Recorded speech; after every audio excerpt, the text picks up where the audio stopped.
Bismillahirrahmanirrahim. Alhamdulillahirabbil alamin. Hamdan katsiran thayyiban barakan fih kama yuhibbu rabbuna wa yarda. Allahumma sholli wa sallim ala sayyidina Muhammad wa ala ali sayyidina Muhammad. Masih dipancarkan dari Jalan Masjid Silaturahim nomor 36 Kalimanggis Cibubur Bekasi, Radio Silaturahim dan juga Rasil TV untuk Islam yang satu. Assalamualaikum warahmatullahi wabarakatuh. Ikhwan akhwat yang dirahmati Allah. Senang sekali di kesempatan ini kami bisa kembali hadir menjumpai ikhwan akhwat, menemani santap sahur ikhwan akhwat dimanapun Anda berada.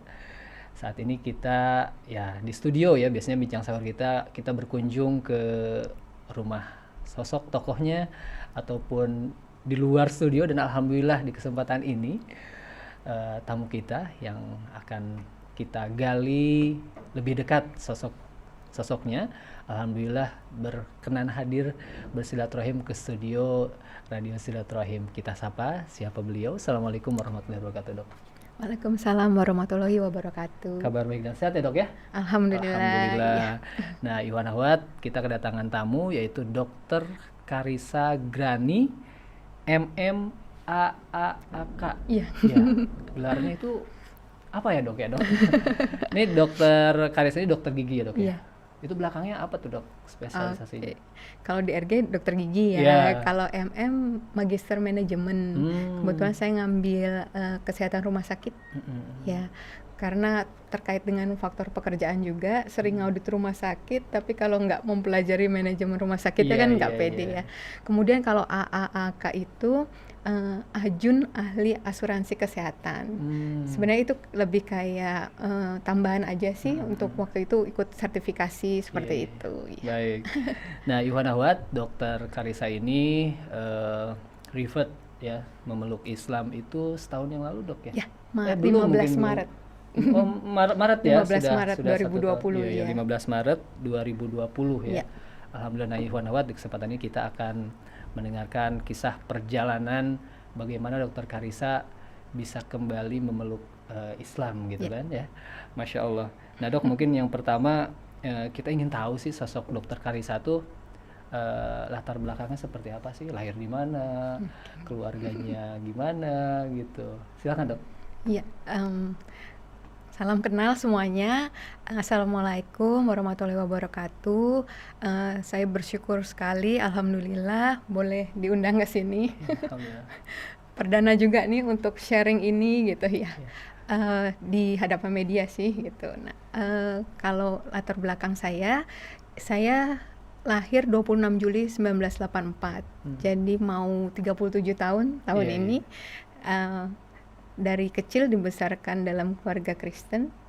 Kemudian saya 2010 menikah. Kemudian sampai saat ini dikaruniai 3 anak.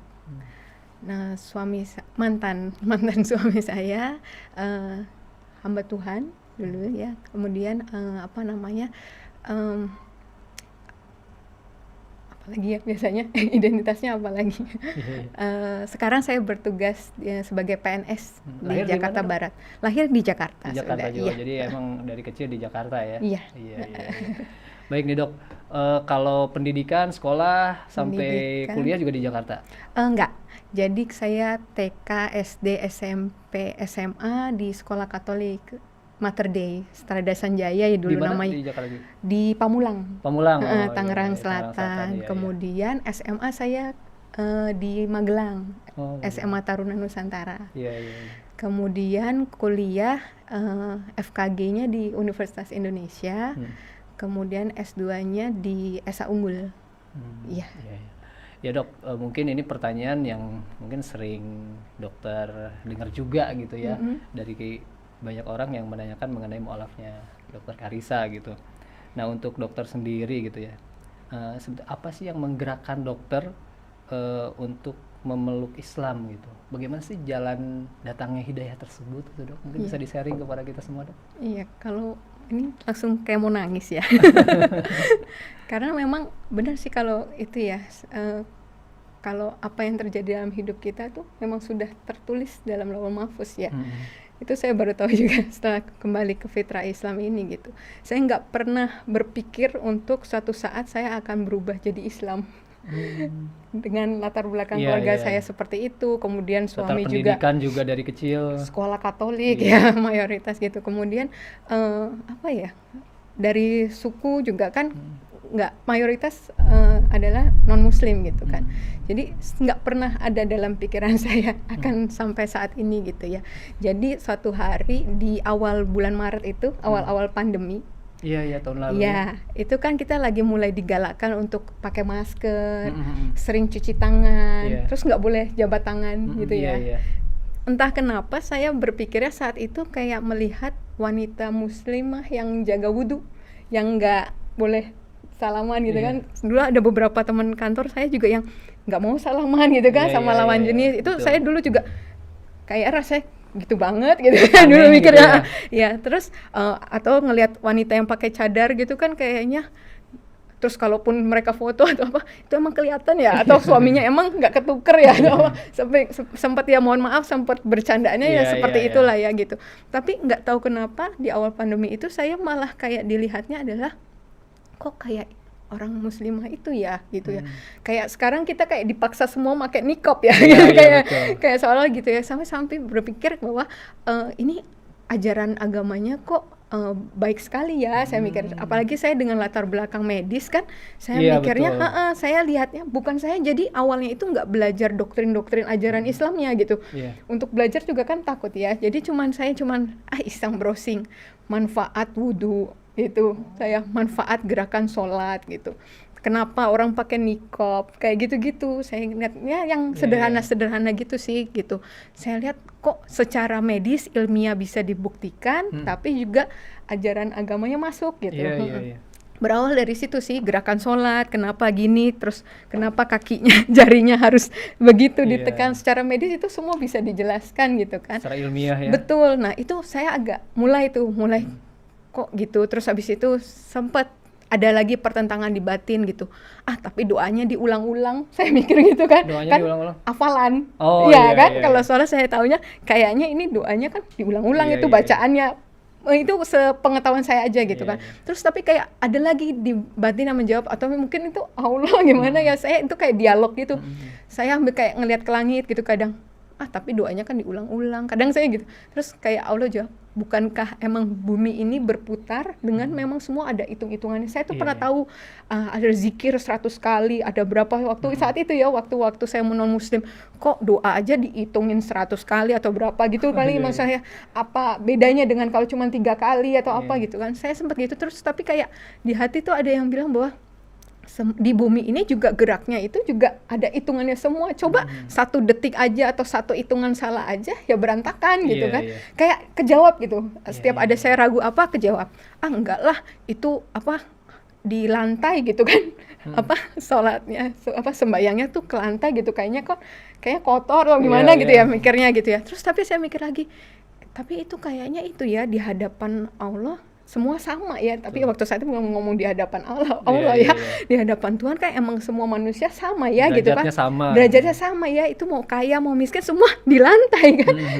Nggak bisa milih kayak, mohon maaf, yang sebelumnya kan Iya, saya iya. bisa duduk di kursi yang kalau PD bisa duduk di depan mungkin, Iya. yang ini duduk di belakang, yang di depan mungkin kursinya lebih bagus atau apa gitu.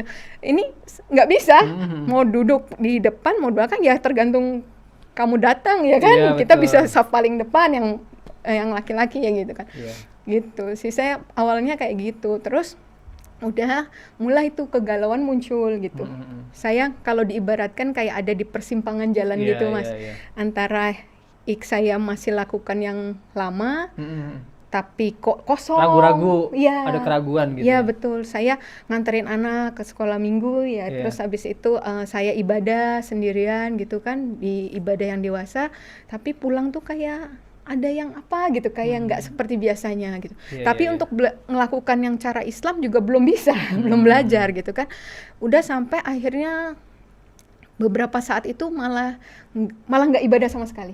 Oh, Ya, terus abis itu akhirnya saya itu berapa lama nggak ibadah sama? nggak sih, dalam hitungan mungkin 2 mingguan 2 itu mingguan, ya. iya. Karena kan awal Maret, saya akhirnya 2 mingguan kemudian tuh saya nggak pede ya rasanya. Iya. Kalau orang biasa beribadah terus nggak ibadah, kan rasanya kayak nggak yakin, nggak pede, takut gitu ya, kayak cemas gitu. Akhirnya nggak bisa nih, saya harus ngalah nih, harus salah satu nih gitu kan, saya pikir gitu. Terus saya cerita sama salah seorang teman gitu ya, karena saya nggak tahu harus gimana gitu. Nah, apa namanya, tapi temannya satu agama juga ya? Islam. Islam. Justru Islam. Iya. Karena Sahabat saya langsung ke yang Islam, tapi memang laki-laki. Saya bilang, karena saya pikir kalau perempuan, saya kan perempuan ya. Kalau perempuan kayak agak bocor halus kan. Saya takut kalau sampai bocor ya, Pak. Ya. Ini saya perempuan juga. Mohon maaf. Nah, terus akhirnya saya cerita gitu, terus tapi menurut beliau senang ya, maksudnya ada ketertarikan terhadap Islam. Saya tadi cuma cerita sebatas yang tadi saya cerita juga. Terus tapi beliau bilang kalau kan nggak boleh ya, bukan muhrimnya, diarahkan untuk saya datang ke Mualaf Center. Mualaf Center Umiren ya? Belum. Belum ya? Kebetulan ketemu dengan Bunda Sri di Mualaf Center di Jakarta Barat, Duri Kepa. Nah itu memang teman saya itu pesan gitu kan, cari yang ahwat, terus cari kalau dia menjelekkan agama kamu sebelumnya, nggak usah diteruskan.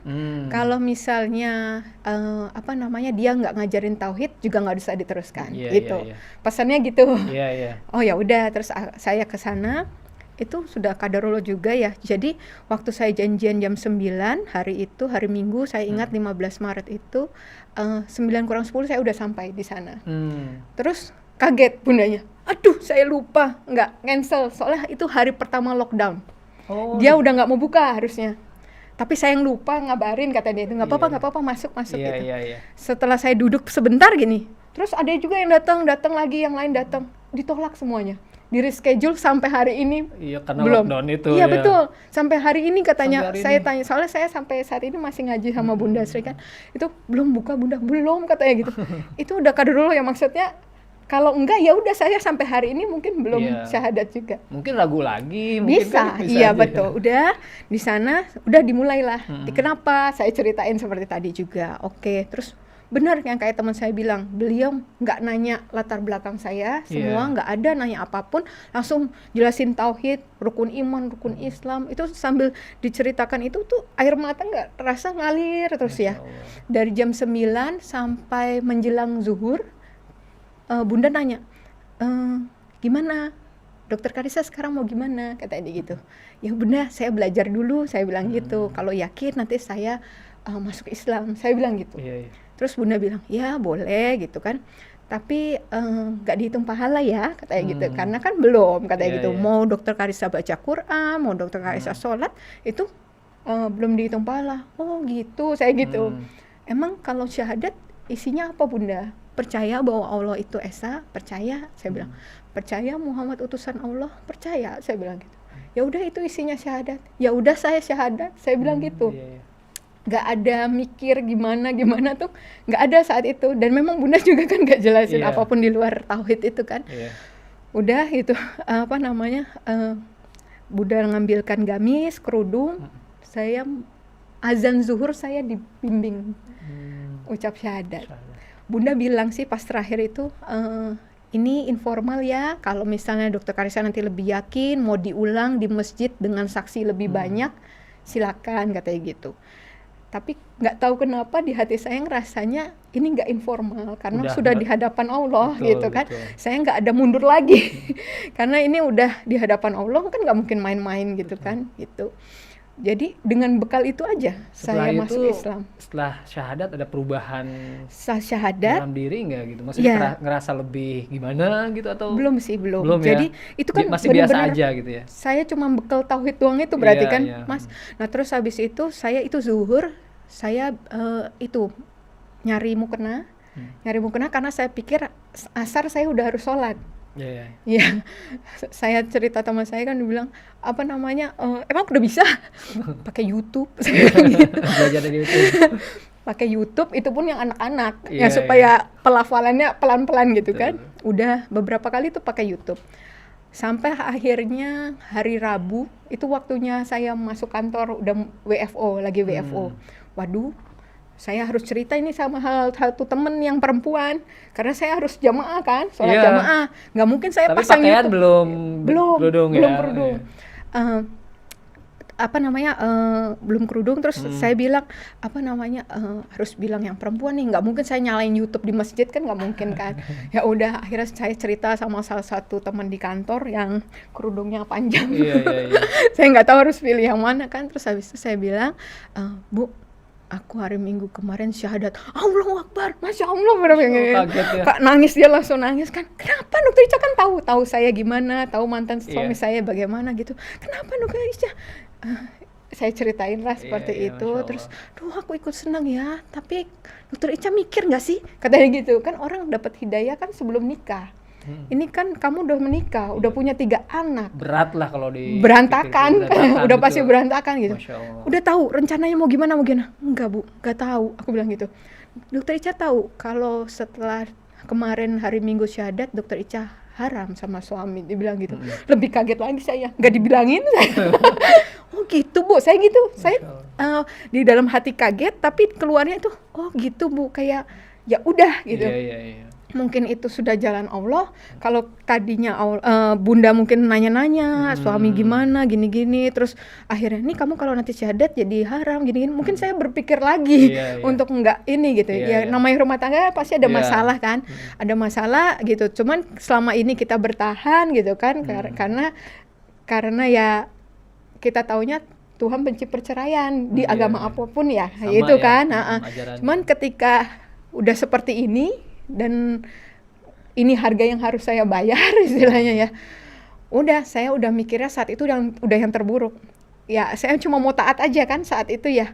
Oh gitu Bu. Jadi nanti saya udah pisah ya Bu. Tidurnya udah saya mikir gitu. Udah pisah sejak saat itu, saya udah ke kamar anak gitu-gitu. Terus habis itu menghindar, saya menghindar. Belum cerita sama suami. Iya, sama keluarga belum cerita. Udah saya cerita itu ya udah akhirnya saya sholat sama ibu ini beberapa kali, terus sampai akhirnya pas jadwal WFO, ibu itu telepon lagi, Dok Ica gimana sholatnya? Kan nggak ada dia. Tenang Bu, aku ke masjid, aku bilang gitu.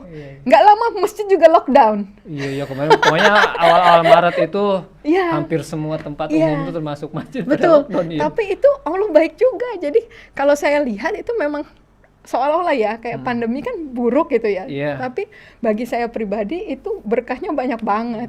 Jadi waktu masjid itu lockdown, mau nggak mau saya kan harus tetap sholat. Mau nggak mau saya harus hafalin bacaan sholat. Mungkin kalau nggak masjidnya lockdown, saya hari ini masih selalu jamaah kali ya sholatnya gitu ya. Karena nggak ngafalin bacaan. Gitu. Terus ya udah jadinya mau nggak mau Isya terakhir saya sholat jamaah, saya ngafalin sampai supaya subuh saya udah bisa sholat sendiri tanpa YouTube, tanpa jamaah gitu kan. Itu hafal itu? Iya, ngafalin dalam semalaman. Karena kan mau nggak mau harus. Kalau enggak saya nggak sholat. Itu kan bacaannya banyak. Banyak. Tapi hafal? Banyak. Itu diulang berkali-kali, ditulis lah segala macam cara untuk supaya subuh saya udah bisa sholat gitu kan. Dimudahkan sama Allah lah ya. Ya, itu terasa banget sih Mas. Udah kayak gitu. Terus nggak ada yang tahu di kantor selain ibu ini. Baru sekitar sebulan kemudian itu mulai ke gap tuh, saya tiap azan kok hilang di kantor kan. Setiap azan sama ibu itu berdua ngilang gitu kan.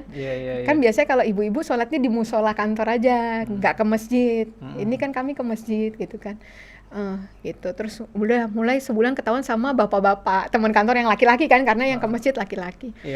Terus cerita dia ke teman saya yang lain, gua ngelihat Dokter Karissa ke masjid, yang bener nggak mungkin gini gitu. Terus abis itu coba kapan-kapan foto katanya gitu. Bener lah, rame lah ya di kantor, heboh di foto. Iya, sampai akhirnya teman saya tiba-tiba sore-sore mau pulang kantor, pada datang nyelamatin saya. Selamat ya. Selamat apa? Saya mikir kayak ulang tahun enggak. Selamat ya gitu. Kita udah sudah gini-gini gitu, Pak. Bayangan saya itu bukan apa-apa ya. Saya bukan yang nggak mau cerita sama teman kantor, nggak mau cerita sama keluarga. Cuma saat itu kan saya pengetahuannya minim banget. Kalau saya langsung ngomong gimana-gimana, terus ditanya-tanya, terus saya malah jadinya jatuhnya jelekin Islam nanti Iya, kalau saya betul. salah jelasin Iya, atau iya, apa iya. gitu, saya takutnya salah itu aja. Pokoknya belajar aja dulu Saya gitu pikirnya ya. mau belajar Diam-diam. lagi gitu, lebih lagi Mm-mm. belajar lagi baru mungkin pada tahu. Tapi itu udah Allah yang rancangkan semuanya dengan Iya. sempurna, dengan rapi banget. Jadi Masya Allah. teman saya tahu dulu, Pak. Nah, terus mulai mereka, jadi bukan, kan saya di keluarga anggapnya dikirain karena saya lingkungan PNS mayoritas Muslim itu yang mempengaruhi saya jadi Iya, Muslim. iya, dikiranya Padahal itu. dalam pergaulan kami kan nggak ada bahas agama sama Betul. sekali, Profesional nggak aja ada. pekerjaan Iya, gitu ya. betul. Nah, kemudian saya suka lari, komunitas lari juga kan, ya udah selesai lari udah nggak ada Iya. bahas tentang agama juga gitu. Nah, jadi baru setelah itu mereka tahu, baru mereka kirim link, kirim buku, kirim apa Supaya gitu kita kan. belajar gitu ya. Betul, setelah itu memang baru. Nah, kemudian ada salah satu guru ngaji yang betulin bacaan gitu-gitu bilang, kapan dok harus ngomong sama suami Keluarga. terutama ya, karena dan keluarga terdekat, orang tua dok ngomong, ya ntar ya bu, udah masuk Ramadan. Iya. Itu kalau diceritain ini langsung nggak apa-apa kronologisnya Iya, ya, nggak nggak apa-apa, apa-apa, saya nggak biarin nggak ini Iya, ya. iya, nggak Padahal apa-apa. ditanyain Lanjut cuma aja, dapat Dok, ya. hidayahnya, tapi lah jadi lanjut Nggak gitu. apa-apa, nggak apa-apa. Nah, jadi itu kan mau masuk Ramadan. Itu saya mulai belajar taraweh kan, cara sholat taraweh gitu Iya. ya. Saya udah belajar, cuma saya lagi mikir, itu 2 hari sebelum mulai taraweh pertama saya belajar itu. Saya mikir, gimana ya, yang 4 rakaat aja saya deg-degan, sholatnya. Jadi rumah saya tuh ada CCTV-nya semua. Cuma ada satu blind spot itu yang di depan pintu klinik saya. Jadi kalau dari sisi sini ada CCTV, dari sana CCTV, pas di depan pintunya banget lah, itu yang kayaknya blind spotnya, yang nggak dapet nggak dapet CCTV manapun. iya, Jadi saya sholat di depan pintu klinik saya, yang mana itu deket sebelahnya kamar mandi, sebelah pintu klinik gitu. Iya. Jadi saya sholat di situ, diam-diam, termasuk pembantu saya mungkin nggak tahu juga, walaupun mereka mungkin nyuci mukena yang bukan miliknya, mungkin dia tahu juga tapi nggak tanya. Itu setiap habis sholat tuh keringet sejagung-jagung, karena saking deg-degan, takut ketahuan. takut ketahuan, Iya iya, betul. 4 rakaat itu rasa lama banget. Saya nggak kebayang 11 rakaat Apalagi pas taraweh. taraweh gimana. Udah, tapi ya saya nggak tahu, saya jalanin aja, terus saya belajar aja. Pas harinya harus taraweh itu, pulang kantor, tiba-tiba saya masuk rumah kosong. Jadi anak-anak, suami, pembantu itu ternyata lagi diajak pergi ke rumah mertua. Terus habis itu saya selesai taraweh, selesai rakaat terakhir, pintu pagar dibuka. Jadi istilahnya mereka baru pulang lagi, jadi saya bisa taraweh dengan lancar gitu. Ya, Itu banyak kemudian Allah kasih. Setiap habis selesai sholat yang wajib itu saya ini, alhamdulillah ya Allah bisa sholat, kasih kemudahan ya Allah untuk bisa sholat yang selanjutnya. Itu terus kayak gitu. Itu saya inget banget prosesnya saat masih belum ketahuan. Ya, sampai Lebaran apa? Sampai waktu Ramadan itu saya alhamdulillah kan belum bisa bahasa Arab. Jadi saya baca Puasa terjemahan. juga, Dok? Udah mulai puasa? Kalau puasa saya dulu non muslim kan memang udah sering puasa juga. Iya, udah inilah ya. Udah terbiasa juga Ya, ya. udah sering terbiasa. Terus habis itu jadi kalaupun dilihat suami nggak makan pun itu dia biasa aja karena memang sering puasa kan. Iya. Kalau soal puasanya nggak ini, cuma untuk sholatnya itu kan yang betul. agak bahaya. Nah udah, terus habis itu saya bisa minggu ketiga Ramadan kalau nggak salah itu selesai terjemahan Al-Quran. Masya Allah. Maksud saya nyari kesalahan mas. Itu saya niatnya baca itu sampai tuntas cepet-cepet supaya saya kalau ada salah nggak jadi, mumpung yang tahu baru dikit. Maksud saya tujuannya itu gitu kan. Kalau nggak ini ya udah mungkin bisa nggak jadilah, kalaupun emang ada kesalahan fatal lah gitu ya. Kok sampai dari depan sampai terakhir makin kesini juz 27 gini-gini kok makin yakin, dan saya nggak nemukan salah ya, entah saya awam gitu ya, tapi yang biasanya saya ya di sebelumnya itu baca kitab saya sendiri itu kayak kok gini, kok kontradiksi, kok di sini dibilang gini, di sini bilang sini gitu. Banyak banget yang saya baca saat dulu. Pas dibandingkan dengan ini harusnya kan lebih banyak lagi untuk kitab yang baru gitu ya. Yang nggak familiar gitu, harusnya saya lebih banyak lagi pertanyaan. Entah kenapa enggak. Satu pun pertanyaan enggak. Gitu. Itu saya sampai heran gitu. Sampai saya akhirnya bilang ke ustazah yang benerin bacaan saya bilang, "Bu, kayaknya sebentar lagi nih." Sebentar lagi apa? Keluarga saya tahu. Saya bilang gitu. Saya rasanya, karena saya mintanya kan Allah bekalin dulu, Allah bekalin dulu. Saya belum baca yang lain-lain selain Al-Quran. Karena pesannya Bunda saya waktu itu juga, udah kamu baca aja Al-Quran dulu, nanti hadis, udah baru buku-buku yang lain, karena itu kan yang manusia ya. Kemudian udah saya bilang, Bu, sebentar lagi nih, saya bilang gitu. Bener, April saya ketahuan teman kantor, 15 Mei ketahuan suami. Selesai sholat Isya, itu saya rasanya perlengkapan sholat itu udah saya simpan dengan baik. 15 Mei itu sudah setelah Lebaran kalau salah ya, tahun lalu ya? Belum. Oh belum ya? Belum. Masih Ramadan? Belum, masih Ramadan. Masih Ramadan, iya. 15 Mei itu Masih Ramadan, masih Ramadan. Saya Isya, terus ketahuan alat sholatnya. Itu saya nggak tahu harus gimana ya. Terus saya cerita ke teman kantor ya, ke bos saya, Bu, saya ketahuan, saya bilang alat sholat saya nggak bisa sholat, saya bilang gitu. Ke lawyer juga, ya udah kamu diam-diam aja dulu, jangan kelihatan kamu sholat. Itu juga Pak, 2 hari sebelumnya atau berapa hari sebelumnya, pokoknya nggak lama sebelum itu, saya tuh lagi baca-baca buku fikih-fikih sholat itu, yang bagian tayamum tuh saya lewatin. Saya pikir kan masih banyak yang harus dipelajarin ya, tayamum ntar dulu aja lah gitu ya. Saya pikir karena masa sih di sini tayamum gitu kan, banyak air, entahlah. Tapi kok berhenti di tayamum itu, berhenti dan saya baca gitu. Jadi ketika alat sholat diambil pun, nggak boleh dipakai pun, itu ya saya ingat, jadikan sabar dan sholat penolongmu gitu kan. Dalam keadaan gimana pun saya harus tetap sholat gitu kan. Walaupun nggak boleh kelihatan sholat, ya udah akhirnya saya nggak wudu, pakai tayamum aja. Kemudian pakai tutupannya tuh kalau nggak selimut, bed cover, apa yang adalah spray kan saya buat tutupan gitu. Cuman karena supaya tetap bisa sholat itu. Gerakan tapi tetap normal gitu gerakan atau isyarat? Kalau nggak ada dia, saya gerakan lengkap. Tapi kalau nggak ada dia gitu, saya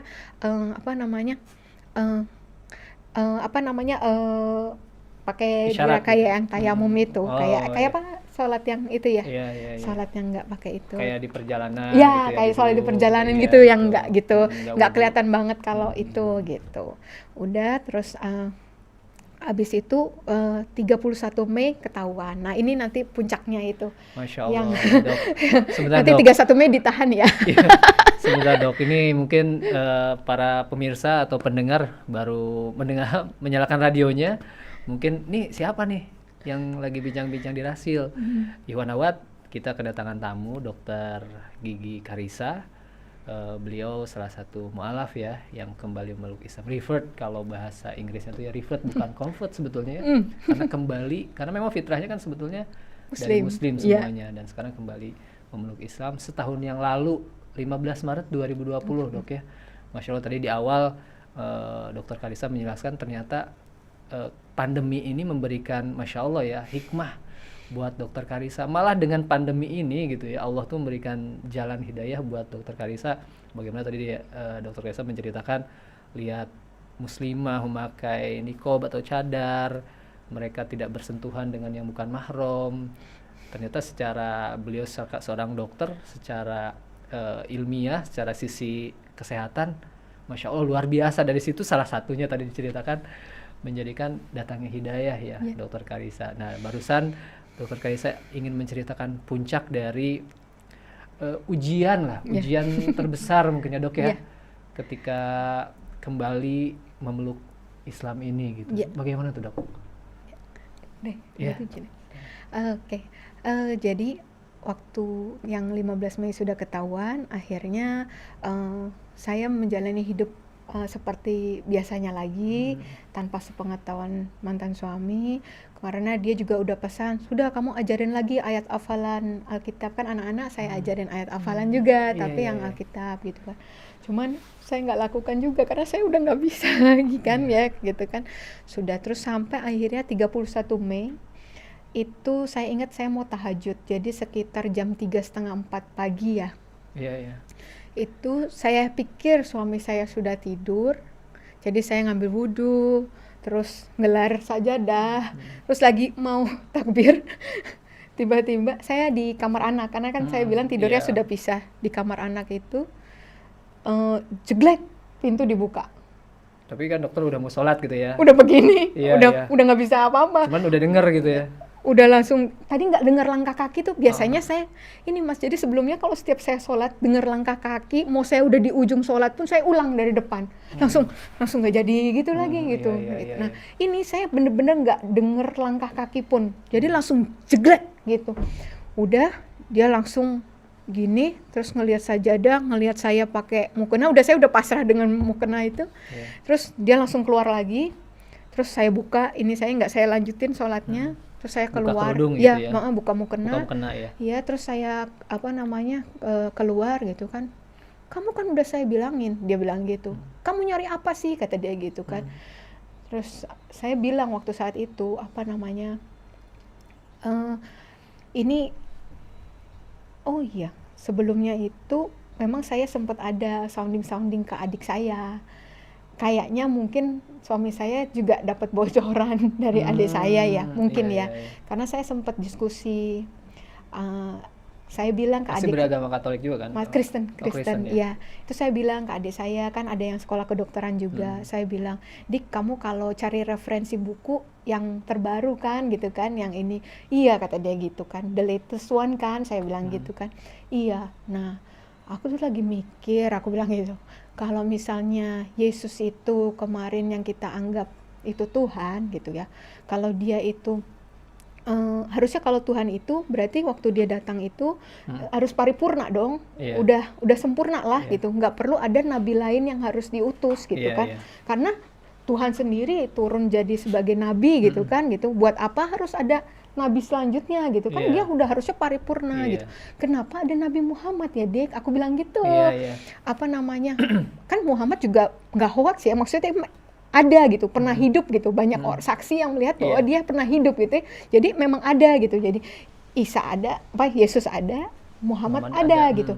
Tapi yang saya bingung, kenapa masih ada Muhammad kalau kemarin Yesus itu Tuhan gitu. Saya mikir gitu. Wah, nggak bisa Kak, gini. Ya udah, saya dikasih buku The Islamic Invasion. Baca nih bukunya Islamic Invasion. Wah, kamu nih udah ini lah gini gitu. Terus awas ya Kak, pokoknya kalau aku nggak rela kalau anak-anak saya ikut kamu gini gitu kan. Aku ambil anak kamu kalau kamu itu gitu udah. Terus udah feeling lah ya, udah gini curiga banget lah, udah curiga banget ya.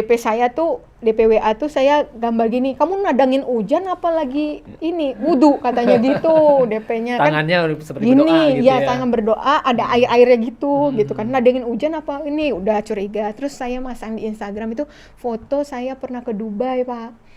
Foto ke Dubai kan nggak boleh, harus pas masjid masjid yang Grand Mosque itu kan harus pakai, itu kan dapat pakai kerudung, pakai gamis ya. Itu saya masang foto itu, saya tulis 7 Mei kalau nggak salah itu 7 Mei itu.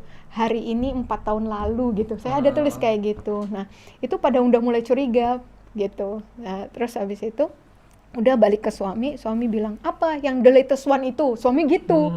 Oh, berarti dapat dari adik saya ya kan? The latest one itu katanya gitu. Dia gini-gini, terus habis itu saya baru mau jawab udah digaplok ke deket kuping sini. Digampar kan gitu, ya, dia kan lawyer juga. Jadinya dia tahu titik-titik yang enggak bisa kena visum. Kata dia bilang, nggak berbekas, katanya kuping, kulit kepala kan rambut ya. Jadi saya dipukul arah kuping, saya jatuh langsung karena kan keseimbangan ya, pusat keseimbangan, saya jatuh. Saya bilang, sakit Dedi gitu. Terus saya keras memang supaya maksud saya ada tetangga atau pembantu saya yang dengar gitu kan. Udah, karena saya teriak-teriak, ditarik, dijambak itu, ditarik masuk ke dalam kamar anak lagi. Di dalam kamar anak dijeduk-jedukin ke tembok. Anak-anak ada di sana? Anak-anak tidur di kamar saya. Nah, saya baru tahu setelahnya itu pembantu saya bilang salah satu anak ada yang bangun dan dengar, tapi nggak berani bangun. Dia cuman bangun nangis sambil gini dia di balik selimut gitu, dia bilang kayak gitu. Dia cerita ke Mbak gitu. Terus habis itu saya di dalam dijedukin lagi ke tembok, terus dibalikin badan saya, dipukulin lagi. Terus dibilang kan kemarin cuman ngancam bunuhnya saya. Dibilang juga ini kalau kamu tetap begitu, anak kamu ya yang Gadiel, yang anak saya yang laki, yang ketiga, itu saya bunuh juga, kata dia gitu. Ya aku, saya mikir kalau saya yang mati aja saya nggak apa-apa, yang penting saya sudah mati dalam keadaan muslim, saya mikir gitu. Tapi kalau anak saya gitu, saya usia kan berapa takut tuh, ya. 3 tahun. 3 tahun, Masya Allah. Iya, jadi waktu saat itu berarti 3 tahun. Nah, berarti itu saya nggak nggak apa ya, takut lah Iya, gitu ya, iya. gitu kan, takut banget, udah pasrah saya, kalau matilah nih aku gitu kan. Udah terus habis itu, udah sekarang juga kamu ikut aku ke rumah mamanya dia. Mama dia dua hamba Mertua Tuhan, ya? ya mertua, hamba Tuhan, terus habis itu ke rumah orang tua kamu, dia bilang gitu. Udah terus udah saya keluar, saya ikutin, saya udah nggak tahu harus gimana, saya cuma Ikutin zikir aja di ya. maunya dia gitu ya? Ya, yang saya tahu, saya baru tahu itu cuma zikir doa Nabi Yunus, doa Nabi Ibrahim. Yang saya tahu itu cuma bolak-balik kayak gitu, la ilaha illallah subhanaka inni kuntu minaz zalimin. Itu di mobil saya gitu terus sampai Pasrah aja gitu pasrah aja. Itu terus abis itu sampai di rumah mertua, dia cerita, terus dia pukulin lagi paha saya gini, terus habis itu mertua saya bilang jangan udah jangan dipukulin lagi gitu. Terus saya dikasih minum sih, sempat dikasih minum, cuman karena saya niat puasa udah hari itu, jadi saya cuman tempelin di bibir aja, nggak saya minum. 2 kali saya disuruh minum tapi saya tempelin aja gitu. Terus saya didoain, dibilangin juga kenapa kalau kemarin kamu kemarin kamu doa ke Yesus kan dan dapat mujizat kan, terus kenapa harus pindah ke sini? Ya udah kan orang mertua juga S2 teologi ya. Jadi itu buku teologi banyak, buku Islamologi suami juga banyak gitu, tapi saya nggak pernah sentuh karena saya saking pedenya dengan agama yang dulu, malah saya nggak pernah sentuh buku Islamologi. Mau ketemu dosen mama yang Islamologi gitu. Ya maaf, ada nama orang-orang disebutin dosen-dosen gitu, ketemu aja dulu sama sana gitu kan, katanya gitu kan. Pantes mama tuh kayak pernah ngeliat kamu tuh dalam sebuah bangunan, terus kamu kayak ngintip-ngintip gitu katanya, pernah kayak dapat lihat gitu, kayak mimpi aku kayak di depan bangunan mungkin masjid ya, kayak aku celingak-celinguk gitu. Udah terus habis itu saya doain, katanya saya kemasukan setan mungkin gitu. Terus ya udah saya pulang, dia nelponin orang tua saya nggak diangkat, ya udah akhirnya kita pulang ke rumah. Waktu pulang ke rumah sama di perjalanan juga saya zikir terus nggak berhenti, itu saya udah pasrah, nggak tahu gimana, nggak tahu harus diem apa. aja atau maki-maki atau? Diem aja sambil kesel masih kesel gitu ya. Terus udah, terus habis itu sampai rumah mungkin dia lelah ya, tidur. Anak saya udah bangun, yang laki itu udah bangun, saya mandiin gitu kan, lagi mandiin anak, tiba-tiba Mbak bilang, "Bu, di depan ada polisi 3," dibilang gitu. Hah, saya kaget. Kenapa ya Pak? Saya keluar gitu kan. Ibu, kami dengar tadi ada keributan gini-gini.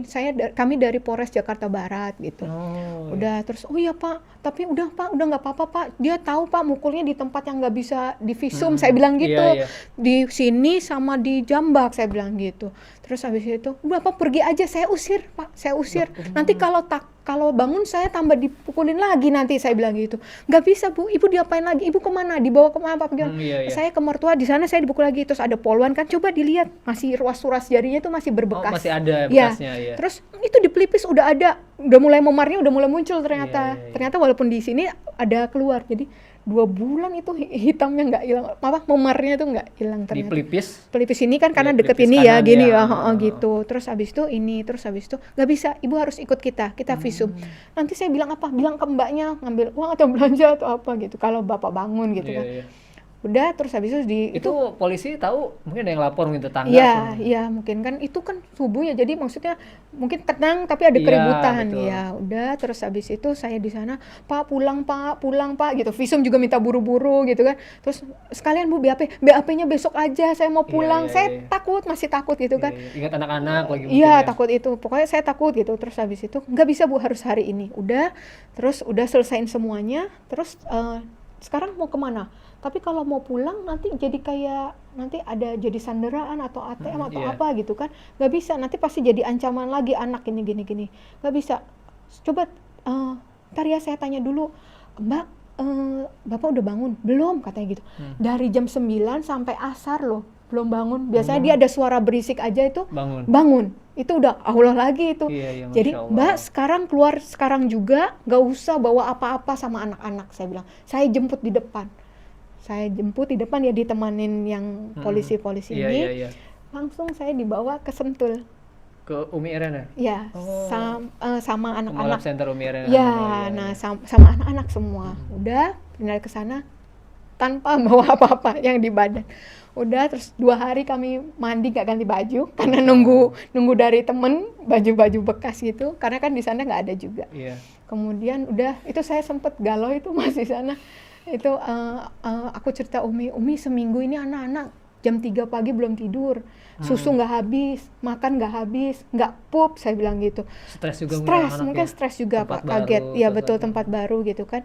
Terus habis itu, apa saya pulangin ya Umi, aku bilang gitu. Aku zolim nggak sih sama anak-anak? Saya sempat ragu gitu kan. Umi bilang, kamu nggak boleh ingkar sama kemudahan yang sudah Allah kasih, dibilang gitu. Kalau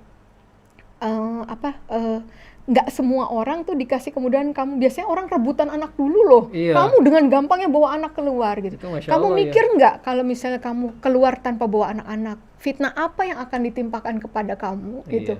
Kamu nggak sayang mereka, kamu ninggalin mereka, kamu pergi dengan mungkin laki-laki lain, iya gitu kan. Gitu. Terus kalau sekarang, kalaupun nanti anak kamu diambil, mereka sudah lihat kamu larinya kemana, sama siapa, ngapain kamu di sini gitu kan.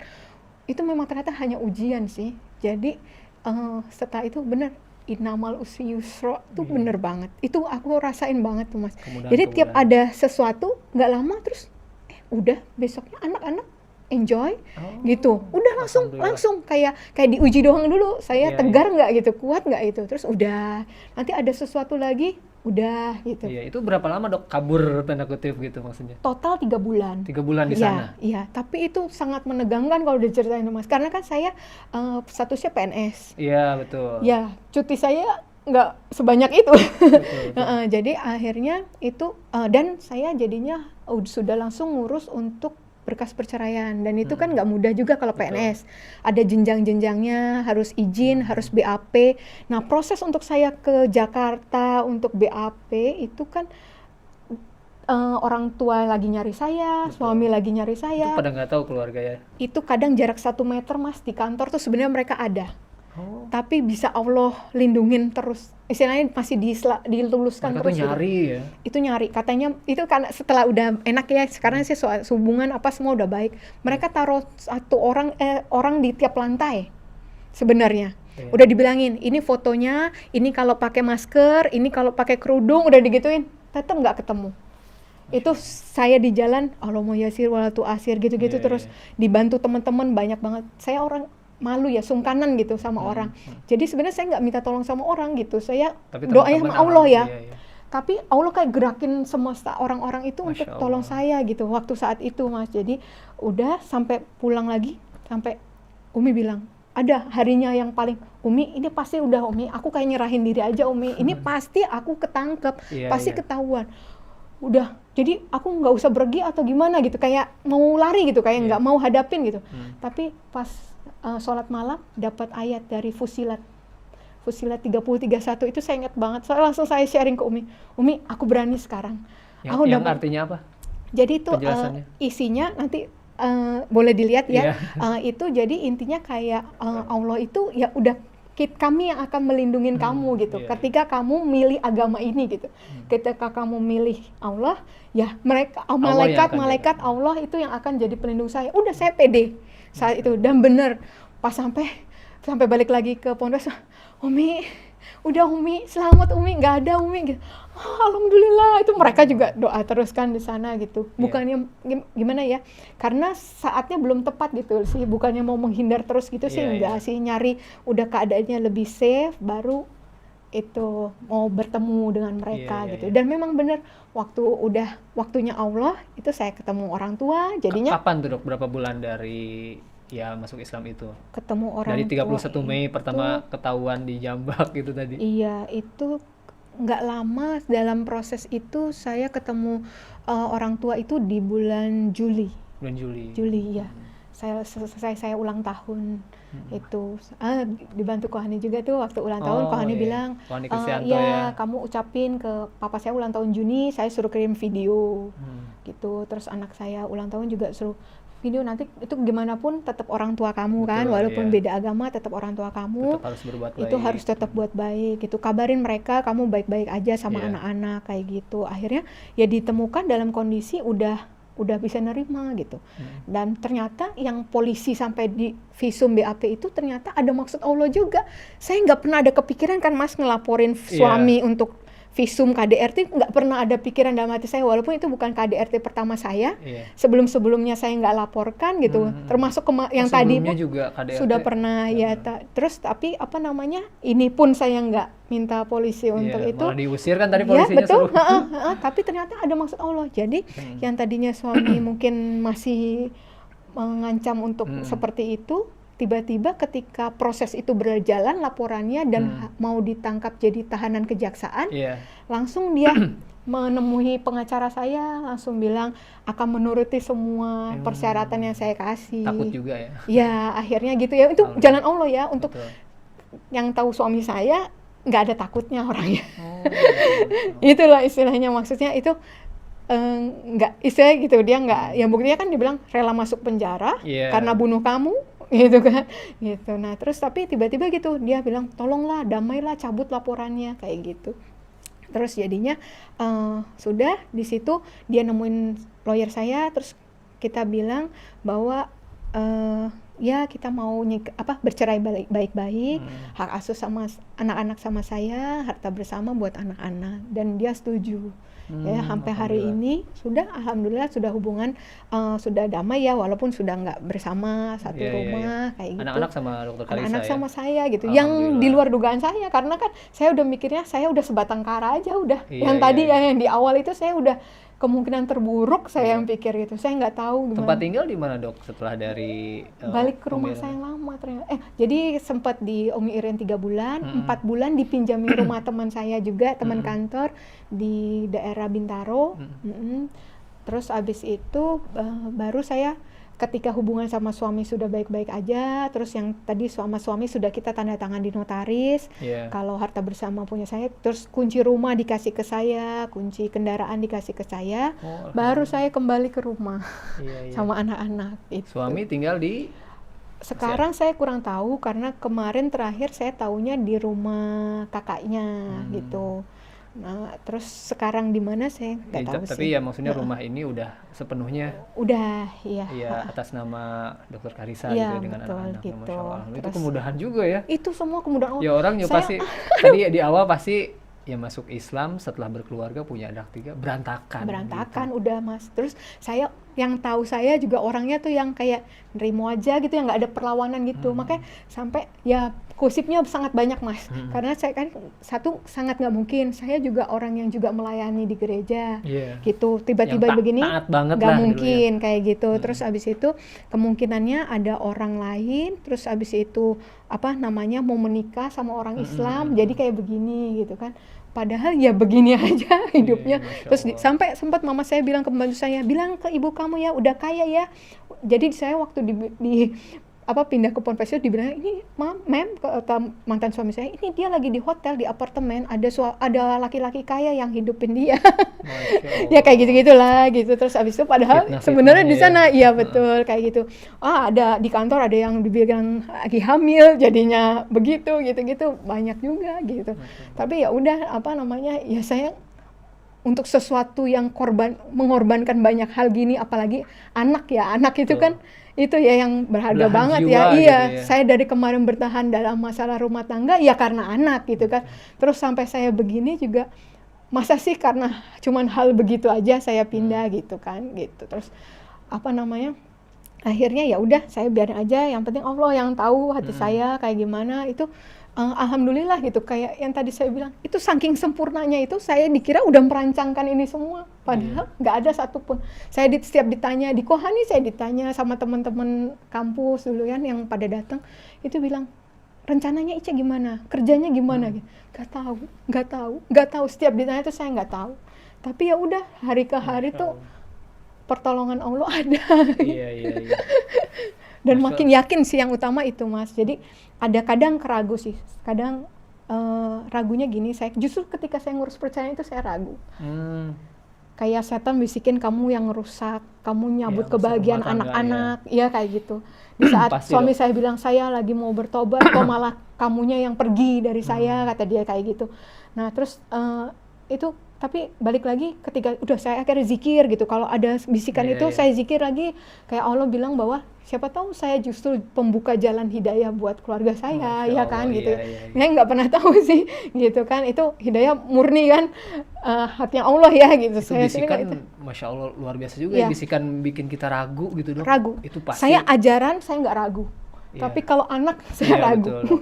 Kayak Gitu. tadi kan Saya udah tahu benar seolah gitu. kita kan yang menghancurkan rumah tangga, Betul, tadi betul. merebut kebahagiaan Iya. anak. Aduh, Iya. Masya Allah itu. Status Nggak janda itu sembarangan itu. nggak banget ya mas. Terus Iya. abis itu bercerai, itu yang saya pertahankan dari dulu itu kan, jangan sampai bercerai lah istilah. Tapi akhirnya saya mikir lagi gini, itu kan semua ininya dunia ya. Iya, iya. Apa yang diberikan oleh dunia, label yang diberikan dunia. Apa gunanya saya tetap punya keluarga yang utuh, tapi akhirnya saya nggak selamat gitu kan. Iya. Nanti kan terakhirnya ya udah masing-masing sendiri kan pertanggungjawabannya gitu Iya, kan. iya. Di akhirat pertanggungjawaban sendiri-sendiri. Jadi ya udah saya ambil resiko itu. Saya percaya, masa iya sih kalau saya sama Allah anak-anak saya jadi berantakan, jadi ini gitu ya. Ya Itu udah. anak-anak paling besar usia berapa, dok? 9, 9. 7, kemudian ini mau 4 tahun. tahun Tanggapan mereka dokter memeluk Islam Iya. gimana? ini. Ya, Terutama yang 9 tahun mungkin kan betul. sudah gede itu lalu saya nggak banyak ngira. pertanyaan, apalagi kan diajarin taat banget. Iya, sebelumnya suruh kan. ngafal ayat. Ngafalin ayat-ayat Iya. kitab sana ya. Iya, itu anak saya yang pertama tuh kritis banget. Iya. Jadi saya belum berani cerita banyak. Itu Cowok, dia cewek, udah Dok? cewek, Cewek, cewek, cowok. Dia udah browsing ternyata. Jumlah pemeluk agama, dia pakai Inggris gitu, saya nggak bisa. Jumlah pemeluk agama Islam di dunia, terbesar di mana? Jumlah pemeluk agama Kristen terbesar di mana? Jumlah agama terbesar di dunia Iya. sama agama terbesar di Indonesia. Saya mikir, ngapain kamu nyari itu? Mami tahu nggak agama yang terbesar di Indonesia itu Islam, dia gitu-gitu. Terus habis itu di dunia ini gitu. Dia udah bahkan angkanya dia sebutin. Kenapa kamu nyari itu? Saya bilang gitu. Mungkin dia dengan logika anak-anak ya. Kalau banyak mungkin itu yang benar. Iya, Mungkin iya, gitu. iya. Saya nggak tahu ya kenapa dia arahnya ke sana gitu. Tapi sih memang secara hukum dia katanya kan anak-anak yang lahir dalam pernikahan agama apa ya itu dia agamanya masih itu sampai dia memutuskan untuk pindah Setelah dewasa nanti. iya gitu dengan dia mengerti gitu. Kalau dari secara hukum gitu saya juga konsultasi sama kan ada tergabung grup-grup mualaf juga yang ahwat. Iya. Itu juga ada yang ternyata salah satu kasusnya sama kayak saya Iya, yang iya. dapat hidayahnya setelah punya anak. Nah itu saya tanya gimana kita ngajarin atau Iya. takutnya mereka bingung atau apa malah jadi nggak agama nanti kan Iya. malah lebih repot. Terus saya disaranin untuk nggak apa-apa kita tunjukin akhlak yang baik sebagai seorang muslim. Di depan mereka Nanti ya. nanti mereka akan menilai karena kalau secara anak-anak kan akan memilih yang enak. Betul. Yang Islam ini Apalagi lebih melihat ribet. dari sosok ibunya gitu Iya. kan, pasti dilihat. Kalau ngelihat Islam kan kayaknya lebih susah ya. Iya. Mau doa harus Betul. cuci-cuci dulu. Doanya banyak tiap hari gitu kan. Wajib gitu. puasa, Ya, sholat 5 kali ya gitu kan. ya. Mungkin kalau anak-anak akan milih yang lebih enak mungkin Iya. gitu kan. Cuman makanya kita approach-nya mungkin dengan jadi contoh aja kayak gitu. Nah sekarang sama keluarga dari mantan suami masih udah baik sekarang ya? Sama semuanya sudah baik sih sebenarnya Kalau keluarga walaupun dokter Karissa sendiri, iya. ibu, bapak, Ya alhamdulillah juga. Saya kan dengar cerita mualaf ada yang dicoret dari kartu keluarga lah Iya. istilahnya gitu kan yang kayak Dokter udah nggak Raisa dianggap nggak ya. Alhamdulillah saya pikir masih lama lagi saya bisa diterima begitu, ternyata enggak. Mereka langsung bisa menghargai, mereka lebih memikirkan keselamatan ya, keselamatan nyawa gitu. Jadi mereka nerima banget. Saya dari yang menghargai mereka juga, sholat tetap ngumpet di kamar gitu, sampai akhirnya saya kelihatan sholat pun mereka malah jangan berisik. Anak-anak saya juga ada anak yang kecil godain, jangan gangguin mami lagi sholat kayak gitu. Yang mereka menghargai gitu. Puasa ini saya disiapin sahurnya, Iya. apa Ini menu untuk puasa berbuka. kedua dong ya? Puasa kedua, Setelah tahun alhamdulillah. lalu, setelah Iya. masuk Islam ya. Iya. Meskipun sebelumnya tadi udah biasa lah Iya, puasa di agama iya, sebelumnya ya. iya, beda. Ada bedanya nggak sih dok? Puasa sebelumnya sama puasa ketika sudah memeluk Islam? Saya rasa sebenarnya prinsipnya sama. Kita nggak hanya menahan lapar dan haus, tapi ibadah, meningkatkan ibadahnya Sama gitu dari kan. subuh sampai maghrib juga nggak? Enggak. Oh, enggak Kalau ya? dari teknisnya beda gitu. Ada beberapa macam jenis puasa kalau di sana kan. Ada iya. yang waktu itu saya pernah yang puasa air aja 40 hari, makannya enggak.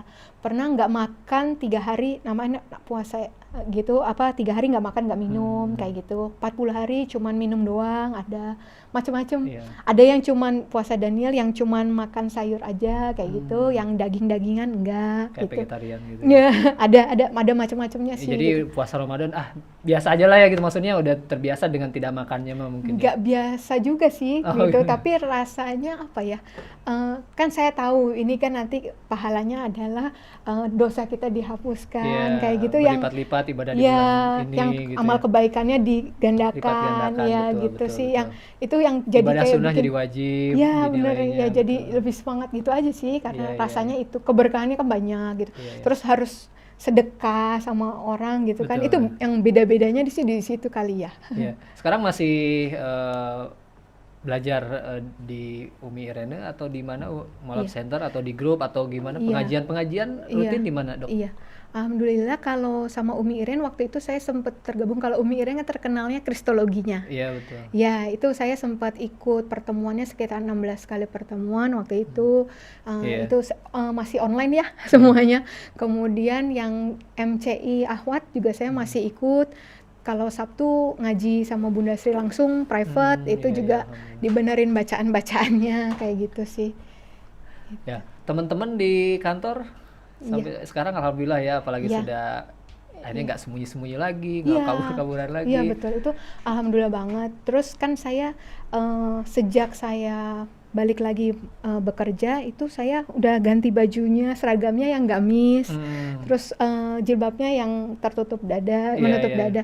Itu alhamdulillah bikin efek juga di sana. Jadi kepala sudin saya itu sering ngomong ke teman-teman muslim yang mungkin belum pakai hijab atau yang pakai hijab tapi dadanya masih terlihat, itu bilang, nih masa nggak malu sama dokter Karissa udah langsung pakai gamis, pakai ini. Itu ada efek-efek itu sih yang saya sih sebenarnya nggak berniat begitu ya, cuma malu juga sebenarnya ya, cuman Masya Allah ternyata teman-teman tuh jadi ikut ke bawah gitu ya, gitu kan. Kalau aduh masa kalah puasa Senin Kamis masa cuman dokter Karissa aja yang puasa Senin Kamis, akhirnya pada ikutan gitu. Iya. Kayak nah gitu. ibadah sunnah, Dok, yang rutin gitu, alhamdulillah dijalankan. Tadi tahajud, Masya Allah, awal-awal udah tahajud. Iya, saya kan rasanya ini Mas udah 36 tahun kemarin kemana aja gitu ya. Jadi kalau nanggung-nanggung sayang ya. Orang tua saya sempat bilang, boleh kamu masuk Islam, tapi ngapain udah pakai begini-begini gitu kan. Mungkin langsung ketahuan gitu kan kalau masuk Islam gitu. Kan bisa nggak usah dulu kayak gitu kan. Gitu ya. Yang lain teman mama juga yang jilbabnya juga nggak jilbab yang begitu, jilbabnya yang keren dong Kak, gituin kan. Terus habis itu saya bilang, Ma udah, saya tahu yang perintahnya seperti ini gitu. Kalau nanggung-nanggung ya sama aja nggak melaksanakan perintah kan ya. Menurut saya sih begitu gitu. Kalau nanggung nggak melaksanakan perintah, terus ya udah akhirnya saya jalanin. Kalau ibadah sunnahnya, kalau sunnah sholat sunnah sebelum wajib, kalau subuh, sesudah, sebelum zuhur, asar, maghrib, isya itu saya jalanin, duha, dijaga juga, tahajud, witir, taubat, yang saya tahu baru itu. Iya, Masya Allah. Hajat kalau ada sesuatu, gitu. Masya Allah, luar biasa. Kita juga jadi malu nih, yang Islam dari lahir. Umi Iren kan waktu itu udah kebiasaan juga kan, zikir, surat pagi sore itu udah pasti gitu. Jadi udah mungkin kebentuknya di situ sih. Terus dan mungkin dokter sebelumnya juga menjalankan agama sebelumnya taat banget mungkin ya, maksimal gitu. Iya, ketika masuk Islam juga semaksimal mungkin gitu, Dok ya. Iya, saya gitu ngerasa ya seperti itu aja sih saya ngerasanya. Sama adik saya sempat bilang sih, kalau ada yang gampang ngapain lu nyari yang susah gitu ya. Kayaknya untuk manusia yang lalai kayak saya bilang gitu, kayaknya memang saya harus dibuat yang koridor gini. Saya lihat Islam tuh beda banget saya lihatnya kan. Itu nggak sekedar agama, kalau saya lihat Islam itu kayak ada ideologi juga ya. Kalau misalnya Islam tuh dari kita bangun tidur sampai kita tidur lagi, dari kita lahir sampai kita mati udah diatur semua gitu kan, nggak cuma soal urusan agama maksud saya gitu.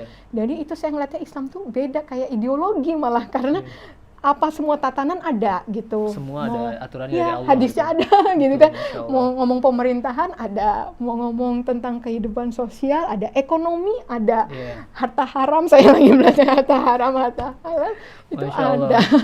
Ini menarik sekali perbincangan kesempatan ini Ikhwan Akhwat dengan Dokter Gigi Karissa Grani, mualaf yang akhirnya memeluk Islam kembali ya, revert ya, yang sebelumnya Katolik ya? Kristen. Kristen Iya. ya, Kristen.